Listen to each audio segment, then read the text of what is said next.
ஐயா, உங்ககிட்ட ஒரு முக்கியமான விஷயம் சொல்லணும் ஐயா. என்ன விஷயம் தர்மலிங்கம்? ஐயா, நம்ம நாட்டுல நகையோட விலை உயர்ந்து போச்சுங்க ஐயா. இன்னும் நகையோட விலை உயர்ந்துகிட்டு தான் ஐயா போகுது.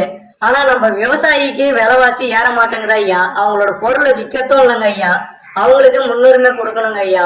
அது மாதிரி தொழிலாளிகளுக்கும் சம்பளம் போதுமானது கிடையாதுங்க ஐயா. ஆனா நகையோட விலைவாசி மட்டும் ஏறிக்கிட்டே போதுங்க ஐயா. நம்ம நாட்டுல மக்கள் என்ன ஐயா பண்ணுவாங்க? அதான மக்கள் கோரிக்கை வைக்கிறாங்க ஐயா. இத பத்தி நம்ம ஏதாச்சும் இந்த பிரச்சனைக்கு தீர்வு ஏதாச்சும் பண்ணலாங்க ஐயா. இந்த விஷயத்த கேட்கும் போது மனசுக்கே ரொம்ப கஷ்டமா இருக்கு தர்மலிங்கம். அப்பாவி மக்கள் பாவம், அவங்க என்ன கேக்குறாங்களோ அதை உடனே நடத்தி கொடுங்கங்கிறான். ஆக வேண்டிய வேலையை பாருங்க. மக்களுக்கு விவசாயியோட விலைவாசி உயரணும், தொழிலாளிகளுக்கு சம்பளம் உயரணும், நகையோட விலைவாசி குறையணும். அதுக்கு என்னவோ ஆக வேண்டிய வேலையை பாருங்கிற. அது மட்டும் இல்லைங்க ஐயா, நகைக்கு மட்டும் செய்கூலி சேதாரம் எல்லாம் போடுறாங்க ஐயா.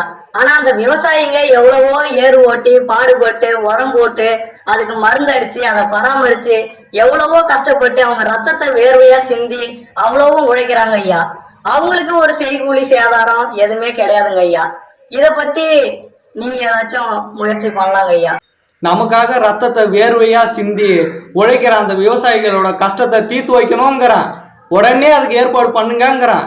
நம்ம நாட்டுல சோறு போடும் விவசாயிகளுக்கே பிரச்சனைன்றப்ப அதை உடனே தீர்க்கணுங்கிறான். இத பத்தி உங்ககிட்ட ஏதாச்சும் யோசனை இருக்காங்கிறான். ஐயா, ஒரு யோசனை இருக்குங்க ஐயா. நம்ம தமிழ்நாட்டுல 2026 யார் ஆட்சிக்கு வந்தாலும் நகையோட விலைவாசி குறைய வேண்டும் ஐயா. விவசாயியோட விலைவாசி அதிகரிக்க வேண்டும் ஐயா. அவங்களுக்கு முன்னுரிமை கொடுக்க வேண்டும் ஐயா. அப்பதான் நம்ம நாட்டுல பசி பட்டினி இருக்காது. ஏழைகள் அப்பதான் கஷ்டப்பட மாட்டாங்க.